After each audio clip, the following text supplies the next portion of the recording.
Dole, wake up. Totoo to.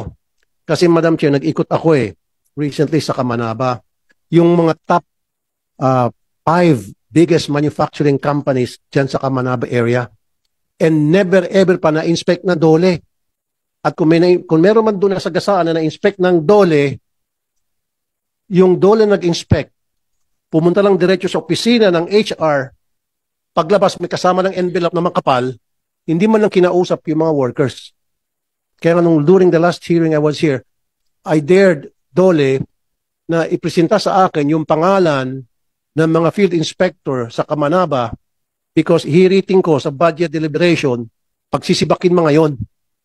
Kapag lumitaw na yung mga taong yon, field inspector ng Dole, na hindi ginawa ang trabaho o nagtrabaho, nag-inspect, pero pinalabas nila na binigyan ng passing grade yung in-inspect nila, so ibig sabihin may corruption. Kaya nga ang suggestion ko, Madam Chair, at nandito Secretary Ledesma, from now on, lahat ng field inspector nyo, pagsuotin nyo ng body-worn camera. Totoo yan.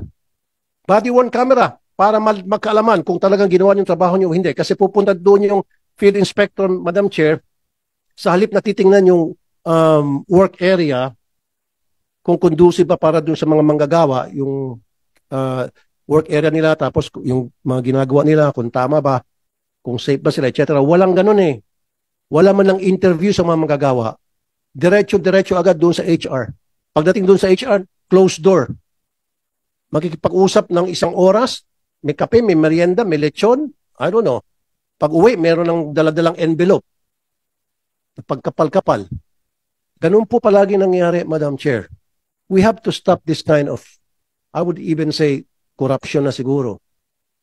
Kasi kung walang korupsyon, wala na magsusumbong ng mga manggagawa sa akin. Almost every day, diyan po sa aking action center sa Mandaluyong, pila-pila, and 75 to 80% of those people na pumipila sa akin, mga manggagawa na underpaid, mga security guard na underpaid, mga factory workers underpaid.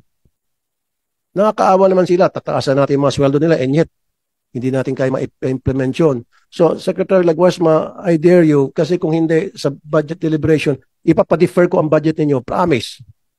Mark my word, I'll walk the talk. Unless kung binago niya from now on hanggang sa nagkaroon ng budget hearing, give me a list of your people sa Kamanaba at dito sa Metro Manila, the list of those field inspectors at kung kailan sila nag-inspect at anong nangyari doon sa kanilang ginawang inspection. At kapag nakita ako na naging tamad sila o wala silang ginawa doon sa kanilang inspeksyon o dinoktor nila, I want their heads. Sibakin. Punyet, lintik na mga yan. Mainit ng ulong. Kasi Madam Chair, nag-inspect ako I went around, nakita ko kalunos-lunos yung kalagayan ng mga manggagawa. Pinagpapawisan, kulang sa safety gear. Mainit. Walang electric fan, walang